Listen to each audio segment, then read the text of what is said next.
So we will go ahead and get started with this month's webinar, which is Defending Against Social Engineering, a staff training webinar. So today we're going to be covering some good topics on different things that the bad guys out there are going to do to try and get your data, get your money, or just shut down your business in general, as well as some other things that we're seeing starting to pop up with the usage of AI.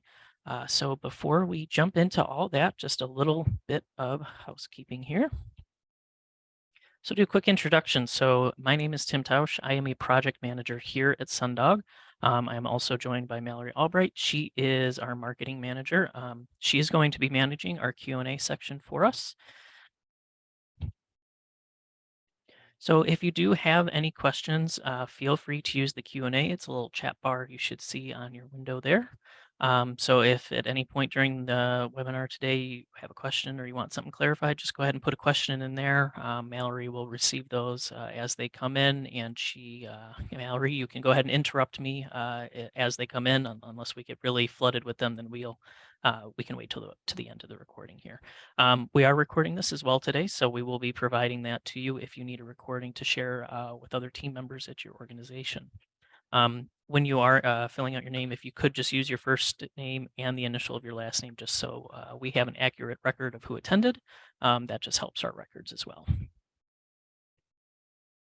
So let's get into the fun content here. So before we get into the ways that they're going to try and hack your systems and what they're going to do, it's important that we understand the motivating factors behind why these cyber criminals are doing what they do. So generally, just like most criminals out there, one of the primary reasons that they are going to do what they do is to try and get money for themselves in one form or another. And there's a couple different ways that they can accomplish that. The first one of the most straightforward, is they're going to try and attack you directly to get money from you. So whether that's in the form of, sending out fake bank information, or hacking into your personal bank accounts, or maybe getting you to send them gift cards. There's all kinds of different ways. So that's the first way that they're going to be able to get money, is to get it from you directly. The second way, which we typically see with larger organizations more so than on a personal level or on a smaller organization level, is try and take money from your clients. So what they will do is they will try to get into your organization systems, or mimic your organization or people from your organization. And once they're able to do that, they will actually then start to find out who your customers are. And then they will go to your customers, in most cases, posing as you or one of your team members. So maybe someone from your accounting department, they'll pose as them, and they'll send false invoices to your clients impersonating, and then try and get your clients to send money to them via that false invoice. So that's another way that they can get money out of it. The third thing that they're going to do is try and get ransomware deployed onto your networks. And there's a couple different ways that they're able to profit from from a ransomware attack. The first one is they can basically hold your network ransom and try and extort money from you directly. So they will encrypt all of your workstations, your servers, and then they will send you these emails basically saying, pay us money, pay us Bitcoin, or we'll delete all your data. The second way that they're able to potentially profit from a ransomware attack is they are going to actually install the software on your network, and then they will actually sell that to other cyber criminals, sell your network being encrypted as a whole, so that they get their money from other cyber criminals, who will then use that software to attack you and then try and get the money from you as well. So there's a lot of stuff that they're out there trying to do currently. So here's a few statistics. Just want to go over just to kind of give a scope of how large this issue is. And I apologize, these data points are from 21, so I got to get next year's on there. But it's only gone up since then. So about every 11 seconds, there's some kind of ransomware attack going on. So it is a massive, massive problem going on in the IT world right now. It's just costing companies billions and billions of dollars, and there's really no expected stop to it. So it's really important that organizations take the extra steps to make sure they're protected, not only by using software and tools, but also doing staff trainings, just like we're doing today. Because ultimately, at the end of the day, the end user and yourselves, you are the last line of defense. So no matter how many tools, how many antiviruses, how many special malware preventers, things like that are out there, if somebody clicks on the wrong thing in the wrong place, it can bypass all of that. So it really is that final defense is being conscious of what you're clicking on and knowing what is and isn't okay to do. Um, so this stat here, about 9% of people have been affected. I would say it is much higher currently. Basically, I would say probably most families have been affected at some way. Either your organization's been hit, a family member's been hit.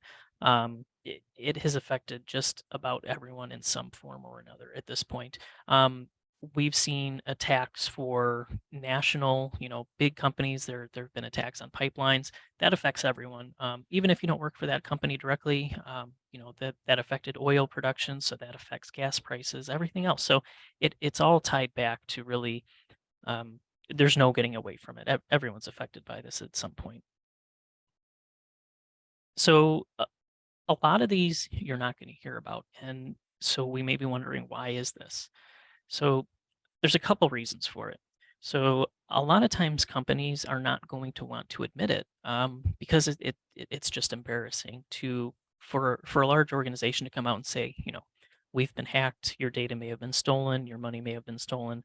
For organizations, that's really bad PR. So uh, if you can imagine, if your doctor's office was compromised and they had to call all their patients and say, hey, all of your personal info may be floating around on the dark web now, that's going to be a really difficult thing for an organization to have to do. So a lot of times organizations will just kind of sweep it under the rug, and not really release info about it, which is unfortunate, that this happens, because then the people who are affected don't always find out that their data may be floating around out there, or their personal information may be floating around out there. There's also some legal things related to it. So a lot of companies will not want to release this information because they don't want to, face the ramifications of, potentially being sued by either clients, customers, or having, governmental fees or things like that that could be associated with it if they were doing something that they weren't supposed to be doing.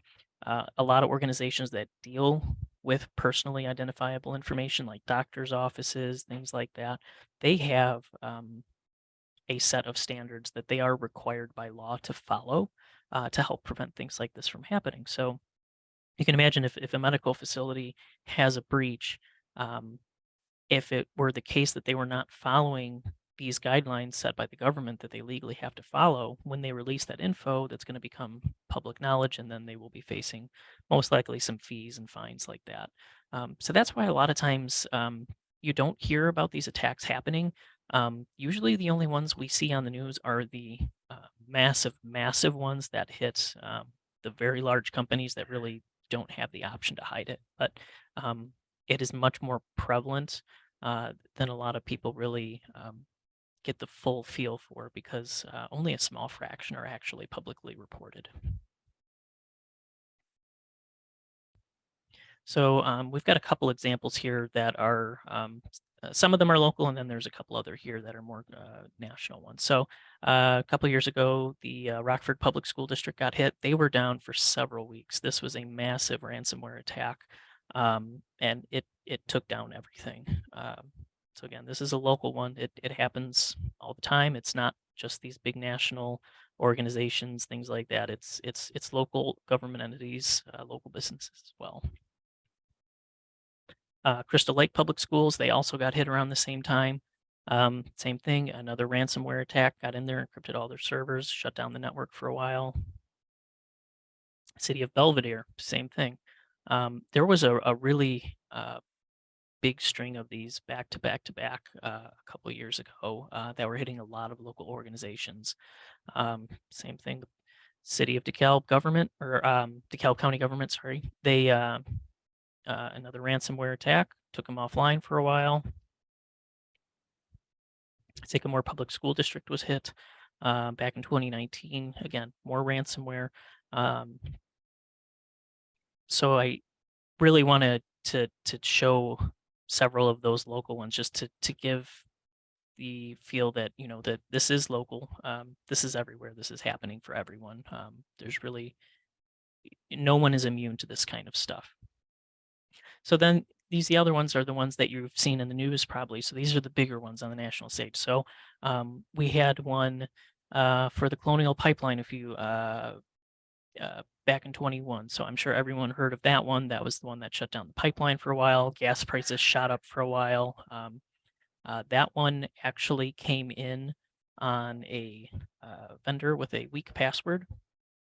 So it really doesn't take much for them to be able to get in. A meat producer was hit. So that's it. That's messing with food supplies again. That causes prices to go up for just basic commodities. So that brings me to the next point here. So I know a lot of us here are thinking, well, I'm in a small organization. They're not going to go after us. We're not a multi-billion-dollar global organization. Why would they take the time to go after us? Well, the case is they're kind of counting on a lot of people to have that mindset of I'm too small, so I don't have to worry about it. Really, it's just the exact opposite. So is what they have figured out is smaller organizations typically have smaller IT budgets, which means they also have less resources for network security. So is what these cyber criminals have figured out is it's much easier to go after these smaller organizations because they know there's a much higher chance that they're going to be able to get into them. And so they've figured out that, if they can hit 100 small organizations, it's a lot easier to do that than trying to get into one large one that has an extensive IT security team that's dedicated to keeping them out. So it's actually kind of the opposite of what a lot of people think, which is why uh, small organizations really need to make sure that they're keeping an eye on this stuff and that they're really taking care to make sure that they're keeping things locked up and that their employees are well trained and they understand what's going on in the environment. So one of the ways that they can get into your networks is through phishing attacks. And is what phishing is, in the simple explanation, is basically an email that they will send to you, posing as either somebody else or posing as an organization, trying to get you to either provide information or to get you to click on a link or to do something like that. So at its core, phishing is a bad email. That's a simple way to put it.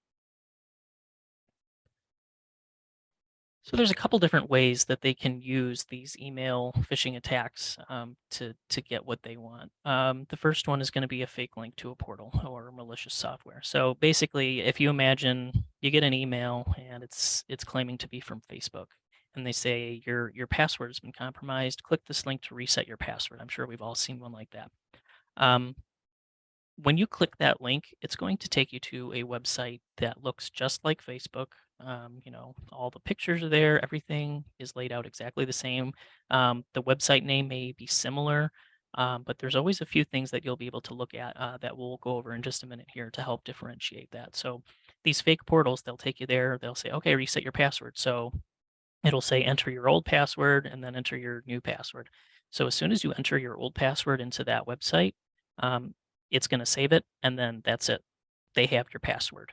Your password hasn't been reset. They're just trying to get you to enter your password there. So as soon as you enter that, thinking you're going to be resetting your password, they've already got you there. So as soon as they get that password, they're going to then take it, and then they're going to log into your accounts. And the thing that they're counting on is, even if they get into a website or, something you have that's maybe not so critical. So say they get into your Facebook. So obviously no one wants to have their Facebook hacked, but really at the end of the day, Facebook isn't your bank. It's not your doctor's, or it's not, it's a social media thing. So a lot of us may think, well, if they get into Facebook, not a huge deal. I'll change my password. It'll be fine. The problem with that is a large number of people have a habit of reusing passwords, and the cyber criminals know that. So they're banking on knowing that if they can get your password for Facebook, or Twitter or whatever social media or other thing it may be, if they get the password for that, they're banking that there's a high likelihood that they'll be able to then take that password and then they will try and log into accounts using that password for other things. So if you use the same password for your bank account as you do for Facebook, they're going to be in your bank pretty quickly because as soon as they get a password for someone, they will then take your email address and they will just put it into the software that does this all automatically, so they don't even have to manually type this stuff in. Um, they have programs that will just automatically start trying to log into all kinds of different websites of all the major banks, all the major healthcare institutions, credit card companies. So they'll go to chase.com, they'll go to American Express, they'll go to MasterCard, and they'll just start filling out these login fields with your email address that they've already found, and then they will use the password that you just entered into that fake portal, and within a matter of minutes, potentially, they could be in your bank account before you even know it. So that's why it's really important to really read these emails carefully. The second thing that they're going to try and do with these phishing emails is try and get attachments in the emails and get you to click on the attachments. And is what they do with these attachments is a lot of times they'll send it and they'll be posing it as like an invoice. So one that I've seen a lot, they pose to be from Best Buy and they say, "Hey, this is Geek Squad from Best Buy. Here's an invoice for your recent antivirus purchase that needs to be renewed." And there will be what looks like a PDF invoice attached to the email. The tricky thing with attachments that they have figured out is you can attach a file to an email and you can make it look like a PDF or a document. When in reality, it's actually it's malicious code. It's malware. So basically, as soon as you click on that document to open it and view it, it's actually going to execute code on your computer and install malware or even potentially install ransomware. Really, they can put whatever they want in there. So it could be spyware, keyloggers, ransomware, whatever they want. So that's another way that they can get in. So it's very important that when you receive an email that looks suspicious, never ever open up the attachments. And they will really try and use social engineering tactics to make you want to open those attachments. So they'll use things like urgency. So like time urgency is a big one. So they'll say, your credit card is going to be charged $400 if you don't respond to this within 24 hours. Or they'll say, that, hey, you won a prize and you have to claim it within 8 hours or you lose it or something like that. So they're going to put time urgency on it.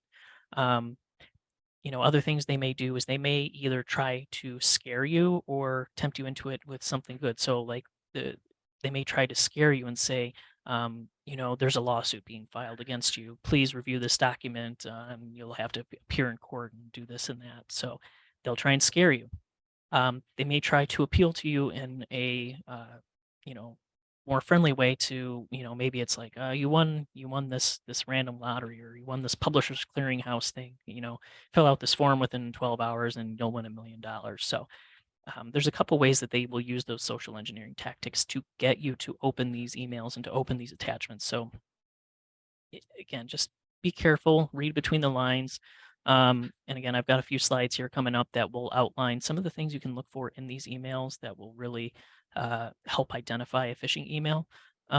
Ultimately, at the end of the day, if you're receiving an email you were not expecting, and it's asking you to do something either in an urgent, usually the urgency of it is what gives it away for me. So a lot of times they'll put time frames on it. So if you receive an email out of the blue that claims to be for an invoice and they're going to charge your card in the next 12 hours, that's probably phishing. And then one other way that they can try and get into things is to bypass 2FA. So it was for a while that, two-factor authentication or multi-factor authentication was kind of considered the end-all be-all for security. It was, if you threw that on there, then you were good to go. Well, that's not the case anymore. So just like anything else, they are starting to figure out ways to get around 2FA.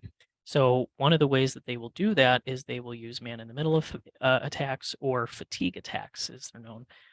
Basically, is what that is they will send, they will just try to log into your account. So say they get your email and then they get your password through one of these other methods, but they still don't have a way to get through because they're still being blocked by 2FA. So I think we're good, right? not so much anymore. So what they're doing is these fatigue attacks, and basically is what it is they will just send login attempts over and over and over, basically blowing up your phone with those 2FA authorization requests, and they will just send hundreds of them, sometimes thousands of them an hour. And they're banking on you just finally getting fed up with your phone constantly buzzing every 10 seconds, and you'll finally just click on accept.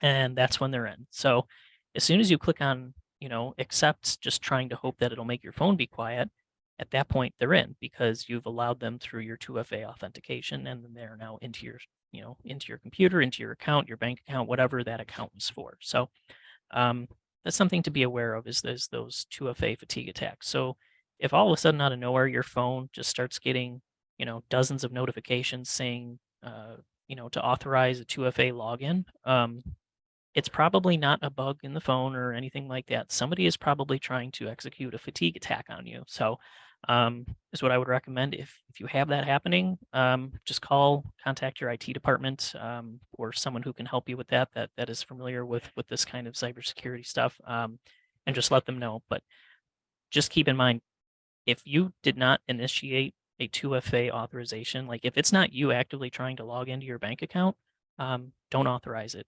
Even if your phone is going crazy, if it's not you, don't click it because that's going to be your last line of defense. So let's go over a few images here just to kind of give you an idea of what some of these fake websites, fake portals I was talking about look like. So right here's a screenshot from one. This one's from chase.com. So this is the legitimate chase.com website. So you can see it's got their logo, it's got the copyright at the bottom. And then at the top, one of the most important things to look at when you're trying to identify these is looking at the URL. And the URL is the website name. So at the very top there of that phone screen, you'll see https://mobilebanking.chase.com. So when they're making these fake portals, one of the dead giveaways that oftentimes they're unable to hide, not always, sometimes they can even spoof that.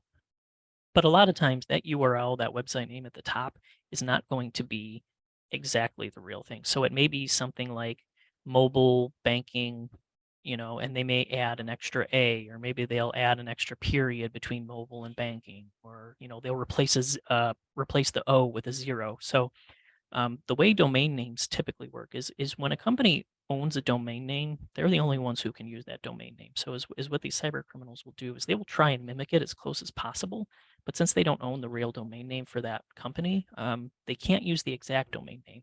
Again, sometimes they can spoof it so that it's not the end all. But this is one way that a lot of them you can identify is because they will have a different domain name. So that's the first thing to look at.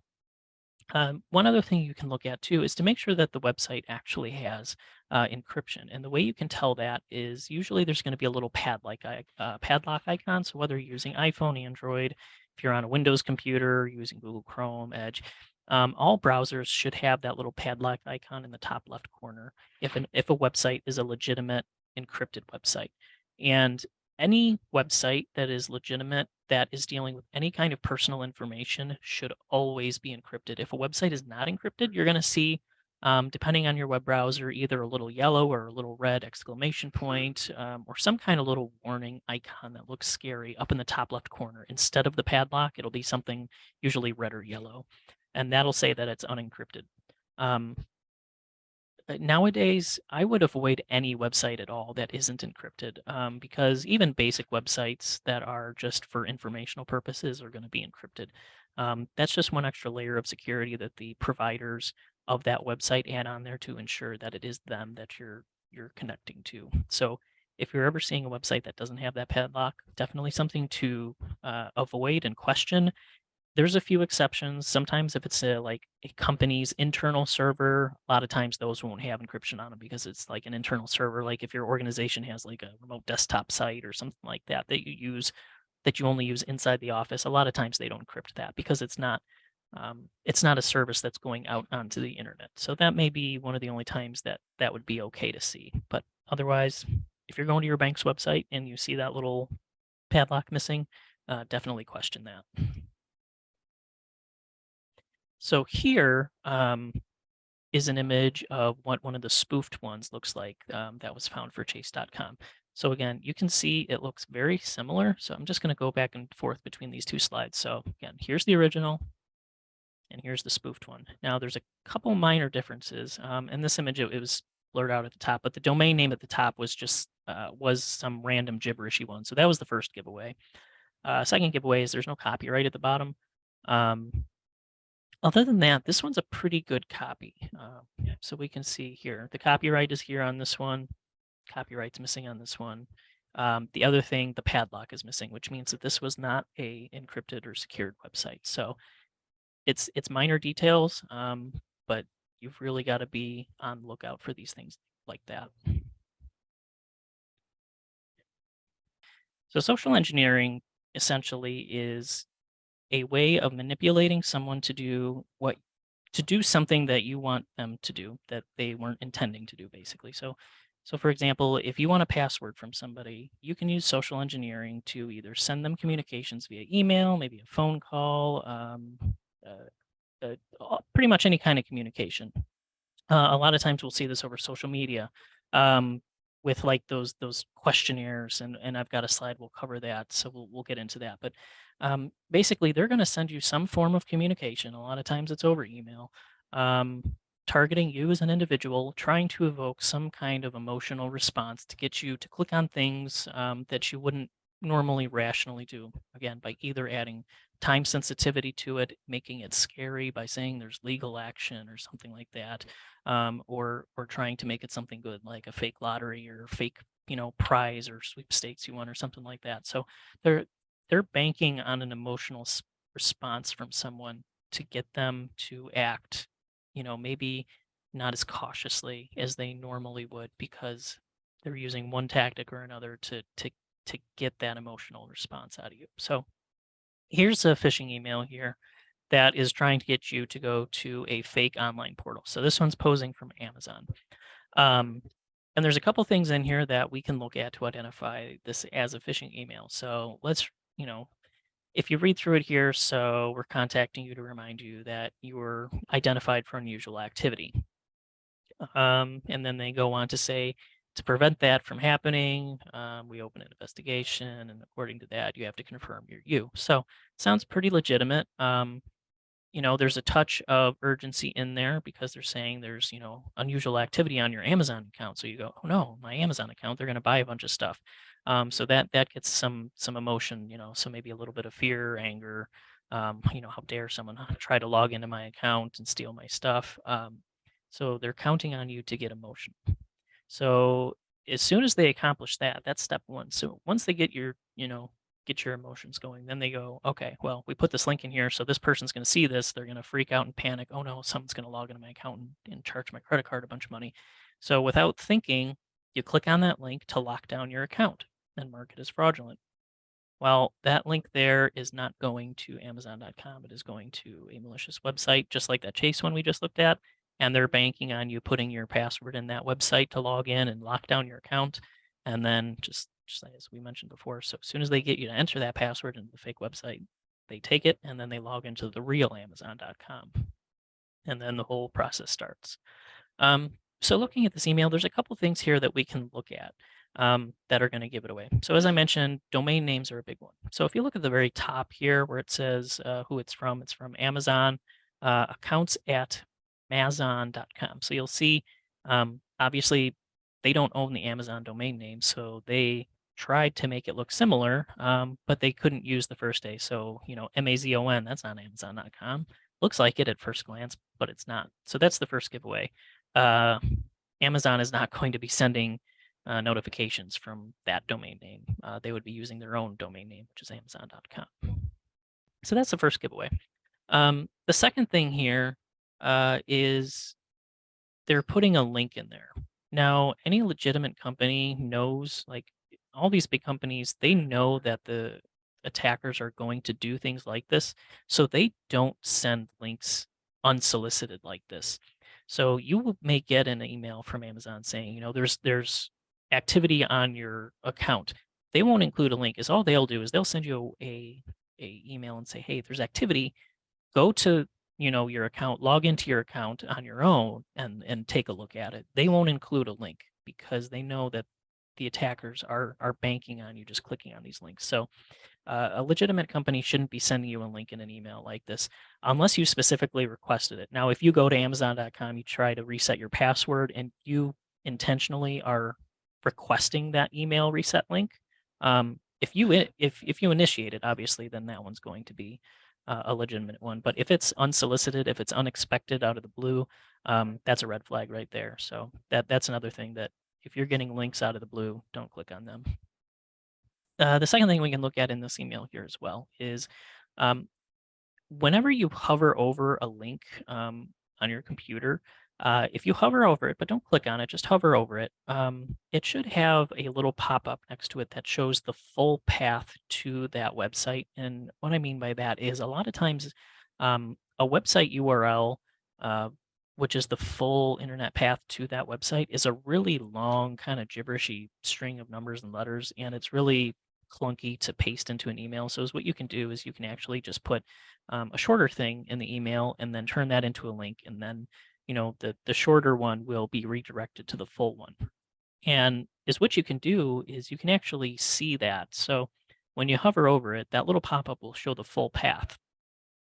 And if you look here in this example, it's showing the cursor hovering over it. And then right below it, it says HTTPS bit.ly and then a bunch of letters and numbers. That's not Amazon.com. It says Amazon.com on the page there in the email itself, but if you hover over it and look at the actual URL path, it's just going somewhere random. That's a dead giveaway that this is also a phishing attack, because if it were truly Amazon.com, when you hover over it, it's going to say HTTPS Amazon.com, not something like we're seeing here. So that's another good way that you can identify these phishing emails. Another thing you can look at is just going to be the grammar of it. A lot of time, the grammar, spelling, punctuation type things like that are just not going to be great, because a lot of times these are coming from other countries where English is not the native language. So a lot of times they're just plugging this stuff into like online language converters, like the Google Translate. They'll just throw it in there and whatever it spits out, they'll send. So a lot of times there's grammatical errors as well. So some other things that they'll include in here. So more fake links to malicious software. So this one's kind of same premise, but instead of getting you to go to a fake website, this one they're counting on when you click on that button, instead of redirecting you to a website, it's just going to execute some code that they've embedded in that email, and it's going to install some stuff on your computer, whether that's ransomware, keyloggers, remote control software, whatever they want to stick in there, they can embed that in those buttons. And as soon as you click it, it's going to run that software on your computer. But same tactics here. Talked a little bit about infected attachments a few minutes ago. So this is what they'll look like. Again, it'll look like just a regular PDF attachment. They're pretty good at making it look like the real thing. And then, there'll be some text along with it. Says, sometimes it is as basic as this one where it just says review attached. Other times it'll be, again, I've seen the one that spoofs Best Buy Geek Squad a lot, where they say, hey, you've got to renew your antivirus. Click on this invoice. That one I have seen a ton of. So again, if you get an unsolicited email you're not expecting with attachments and it has some kind of urgency to it saying you got to open this attachment and look at it, it's probably not legitimate. So a few other things here, just kind of pointing out again, as we talked about, just to give you a view of it. So the Amazon.com, like we talked about, they replaced the O with a 0. There's urgency on the subject line for this one. If you look at the way that the speech is done, the tone, the greeting of it, dear customer, and Amazon is a pretty big company, so their software is smart enough. A lot of times they'll put your name in the greetings, so it's a little more customized to you rather than this, which is just generic dear customer. Again, this one's got a link in it. You hover over the link and you'll see that it's going somewhere. This one, for example, just says malware.com, but I would hope they wouldn't be not smart enough to use malware.com, but this is just an example of what that would look like. Again, this one's got all the good stuff. It's got a link, it's got attachment. A lot of times you can also identify an attachment as being a potential issue is if you hover over it, just like the links, it'll say something like whatever the attachment name is, and then a period, and then most files always have what's called an extension at the end of the name. And the extension basically that tells you what type of file it is. So a PDF file, portable document format is what that is. So uh, if it's like attachment name dot PDF, that dot PDF means that it's a PDF. A lot of times, if you see an attachment that says, document name dot exe, exe stands for executable. You shouldn't be receiving executable files in an email, period. There's really nobody should be doing that.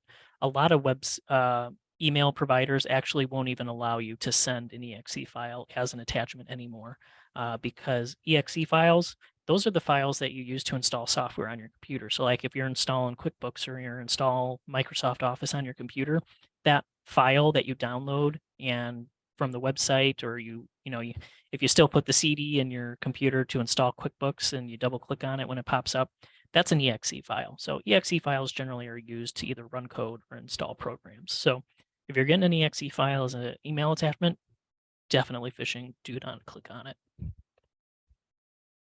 2FA fatigue, talked about that a little bit. So again, that is when you are getting hundreds of 2FA requests on your phone, and again, they're just banking on you being annoyed enough to finally just click on accept. I have seen this happen to people. It does happen. It's a new attack. The first time I saw it, I was like, that is pretty clever. That's why cybersecurity is always an evolving industry. It's just a constant game of, we put up more defenses and then they're going to find ways around it. So we got to put up more defenses for that. And it's just a never ending cycle. So for a while, 2FA was like the end all. Everyone's, you put 2FA on, you're safe. So, it's been around long enough now that they're starting to find ways around it. This is one of the ways around it. And this is one of the simplest ways that they can get around it that they figured out, because it really doesn't require any, you don't have to be a crazy good coding hacker guy that sits at a keyboard all day. I mean, anyone can do this. I mean, you just keep, you try to log in and you just keep clicking that button, log in, log in, log in, log in, log in. Click that a couple hundred times and hope that someone gets annoyed and lets you in. So it's a little scary how simple some of these workarounds that they find are. So the man in the middle attacks, that is basically, again, that is a little bit more involved of a skill set for the hackers to have. But basically is what they do for this is they will insert themselves in between an email chain or a communication between a website or some kind of service you're using on the internet or locally on your local network, between you and that service. And basically, they will just sit there and they will read all the information going between you and that service or website. And as what they're trying to do is trying to get those 2FA codes that they sent to you. So for example, if you go and you log into your Amazon account, and that's protected by 2FA. So you go to log in and then you wait for them to send you the code to your email. You get the code, you enter it, and you log into your Amazon. Well, is what they'll do with these man-in-the-middle attacks is they will intercept that code that Amazon sends to you. They'll grab the code before it gets to you, and then they'll use it to log in and break into your account. So this is another way that they have found that they can get around the 2FA. This one's a little bit more involved, but it does happen. Usually they're targeting more specific organizations or people that really they know are going to have a good payoff for them to take the time to set up this kind of attack. So the fatigue attacks are definitely much more common, but this is also something to be aware of. And again, or is what they could do is they can redirect you to a fake portal. So they'll either intercept that code as an email, or they will insert their own server in between you and the real website and hope that you'll enter your password and your codes again into their fake website, just like they do sending the fake links to the through the emails with the phishing.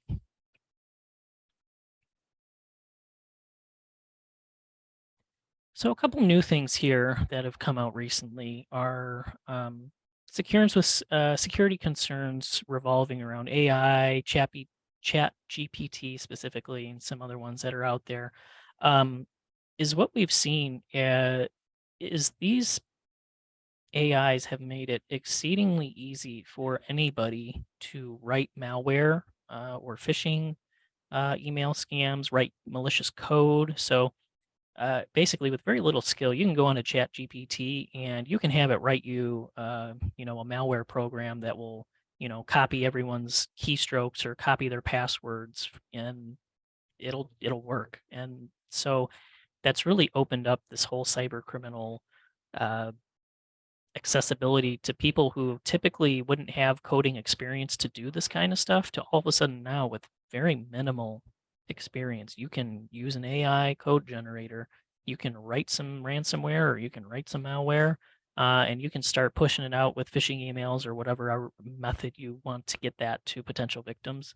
Um, so there's really going to be an explosion of this kind of stuff with AI generated code that we need to be on the lookout for. So we're expecting that there's going to be a lot more attacks coming out soon, just because of this code that is just generated through programs without any real experience needed. These AI engines are also used.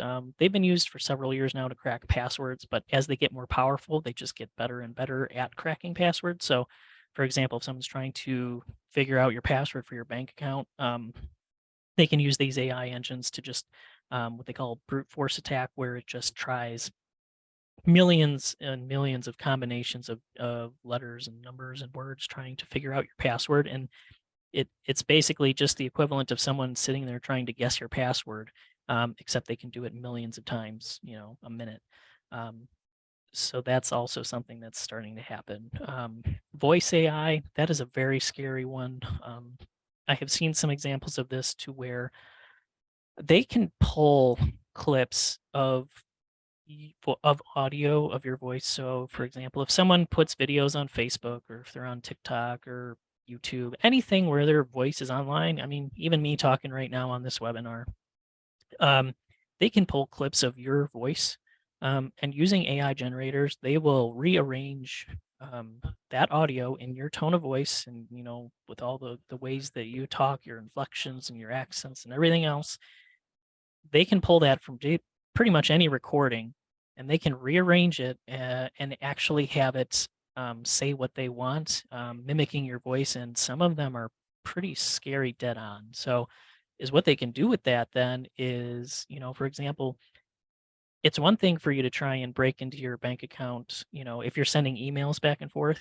But if you call the bank, up until this point, pretty much, if you call the bank, that's the end all be like, of course that's you. That sounds like you know all your info. Well, now, imagine with, again, pretty much no coding experience or anything like that. Anyone can get on, go browse through Facebook, browse through YouTube, pull some clips of, you speaking. Then if they go and they do some social engineering and, maybe they send you a few emails trying to get info from you, or, they just go through your Facebook page. If your Facebook page is public, there's a lot that you can pull from somebody's Facebook page. You can probably figure out age, town they're from, who their friends are, parents' maiden names, who their favorite pet is, all those basic security questions that you'll see on websites for password resets and authentication, thing like that. So um, it it is truly something to be aware of when you're putting things online. So if you can avoid putting clips of, yourself online with audio or video, anything at all, really, I would avoid that unless it's absolutely necessary for your job. Um, but really think twice before you're just throwing stuff up on Facebook and TikTok, because um, now there's actually the ability for people to easily access this kind of software and mimic your voice, call your bank and change your routing number or drain your accounts without really any question of it. And with all that info that they pulled from that Facebook account, they can go, oh yeah, I was born in Chicago and my first dog's name was Fido and my first car was Cadillac and blah, blah, blah. And, you know, all that info's out there. Um, Again, some more stuff with AI. So here's an actual example with Samsung, where a couple employees were using AI to correct some of their proprietary code for some of their hardware. So some of their company sensitive private, software that they developed for themselves that really shouldn't have been shared. It was private private data. Some of their developers actually put that into ChatGPT to try and fix a bug, which that's one of the things with the, these AIs is they're really useful for trying to fix things, but you got to be aware that the way that an AI develops itself is by saving information and learning from it. So when you put something into an AI engine, it's there forever. That's how it learns. That's how it gets better. So we all have to be very careful that if you are going to use these AI tools, be aware of what you're putting in there, because anything you put in there, it's out there forever. So under no circumstances should anyone ever put sensitive information into an AI program. So whether that is personal information or in this case, software code for Samsung, that's what they did. Or meeting notes. So that's another one that they did. So you can use these AIs to make nicely formatted documents and things like that. So if you're having a meeting and it's a company meeting where there's sensitive information being discussed, things like that, don't put those notes in there, because it's out on the internet forever and anyone can access that. So um, I would say use with caution. It's definitely a cool tool. I'm not going to say I do use it for some things as well, but you must use it with caution. Again, just never put anything in there that you wouldn't be willing to plaster on the side of your building and say, hey, look at this, because once it's out there, it's out there. So there's one more little topic here, and then we'll start to wrap up. So the social media engineering things that I really wanted to cover that I see a lot of. So again, nothing you ever post on the internet is going to be truly deleted, even if you delete it from your Facebook page, from your TikTok account, your Twitter account. If you delete it, you may not see it on your account anymore, but it's still floating around somewhere. Nothing's ever truly gone. One that I've seen a lot that I wanted to take a note to point out is we see a lot of these quiz things pop up where people will put a thing, say, hey, what's this, fill out this list and or see what kind of personality you have or this or that, where it'll list things like where were you born, what was your first car, what was your best friend growing up, what was your parents' maiden name. Like they're so blatantly obvious on some of these where it's just I mean, to me it's just like, really, you're gonna put that out there and think people are gonna fill that out. But I see it all the time. People, even my friends and stuff that and family members that I see on the Facebook things and stuff, they fill it all out, and I gotta call up the parents and say, no, don't put that in there. That's don't do that. So just take a minute to point that out. If you've done one of those, try and delete it from your account if you can. But again, once it's out there forever. So don't fall for those posts where they ask you to fill out all that info, because odds are they're just trying to get that personal information to go and try and break into your accounts. Whenever possible, keep your accounts private. So a lot of times there's an option in the settings of these different social media platforms where you can set that only your friends can see your accounts. That's going to be a really big step to help making sure you're secure. Obviously, if you take it one step further, just don't go on social media at all. Then that's easy. You don't have to worry about the stuff being out there. But if you are going to be on there, make sure your accounts are locked down. Make sure they're private. Only allow friends to actually access your accounts, because if you have a public account, everything's out there for anyone to see. Again, just reiterating, don't respond to those posts asking for personal info. So then you may be thinking to yourself, how are you going to prevent these attacks? Well, I always kind of joke the ultimate secure network is a network that is unplugged, turned off, and buried in the closet. Obviously, that's not going to work because you can't just walk around in a tinfoil suit. And, you can't avoid the internet. You can't avoid computers. I mean, pretty much every industry uses them in some form or the other. So we can't just hide from it. Typical, you can't bury your head in the sand and just pretend it doesn't exist, because that's not a legitimate way to take care of the issue either. So how do you take care of it? Well, it's a layered approach, really, is what it is. There's several things. You can't do just one. You have to do them all. First one, like we talked today, think before you click. So if you get an email out of the blue with a random link, don't click it without really thinking about what it is. It's a basic one there. The next one, that's really going to be up to the security, the organization as a whole to make sure is taken care of. Make sure your IT department is doing these things for you. If you're a 1 or 2 person business, and you're the owner, this is something that, you're going to have to take on yourself and maybe get an IT consultant to help you look at these kind of things when it comes to layered security. So, like here at Sundog, we provide all of these things for our clients. So we have anti-phishing tools on all of our clients' email accounts. Persistent foothold scanning, that's a software that gets installed on every workstation and every server that helps prevent ransomware software from getting installed. Zero trust technology, that is a software, again, that gets installed on every workstation and server that helps prevent non-allowed software from being installed. Next generation AV, there's 2 types of AV out there. You've got your old school definitions based AV, and then we have what's called next gen AV. Got to make sure you're getting on the next gen AVs, because the old school definition ones, they cannot keep up with how quickly things change. And then the last one is user education. That's the final layer. That's what we're doing here today. That's what everyone's doing here today, educating themselves, trying to get better, because ultimately, at the end of the day, no matter how many safeguards you have in place, no matter, doesn't matter how many firewalls, how many antiviruses, how many scanners and alerts and everything else, it doesn't matter how much you have. If your end users are not educated and they click on everything that comes through, you are going to get compromised 100% of the time. So user education, to me, is the most important thing when it comes to cybersecurity.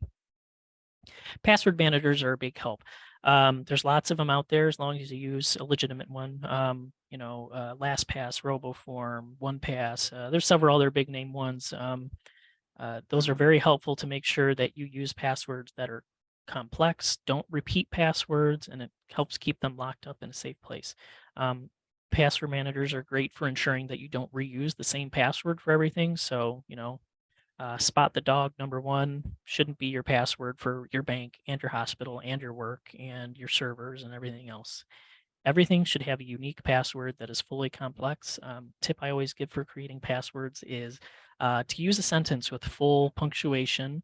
If, for example, if you use something like, this is a password, 99 exclamation point. So that's a really long password. If you include spaces and if you capitalize that,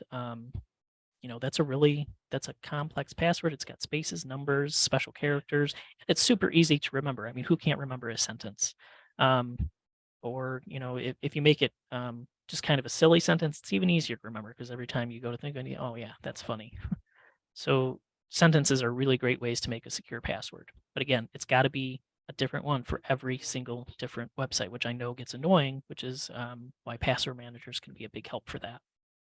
Two-factor authentication, again, as we explained, that's not the end all, that's not the final answer for everything, but it's a big step towards making yourself secure. So always make sure two-factor authentication is enabled for every single piece of software and program that you have that will support it. So email accounts, bank accounts, any kind of medical stuff, your shopping accounts, anything that has credit card access, anything that has access to your personal information or your customer's personal information.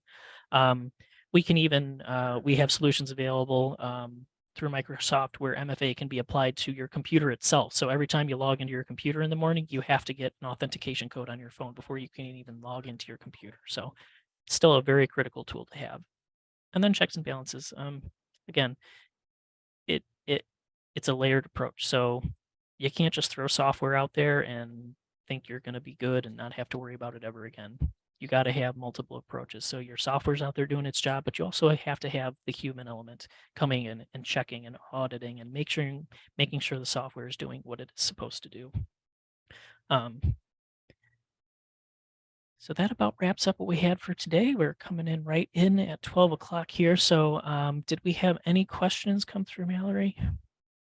We did not have any questions. If you have any questions, please put them down at the bottom of your screen. You'll see a Q&A section. Excellent. We'll give a couple minutes in case anything pops through there. We can go over this here. So we also have this training guide available.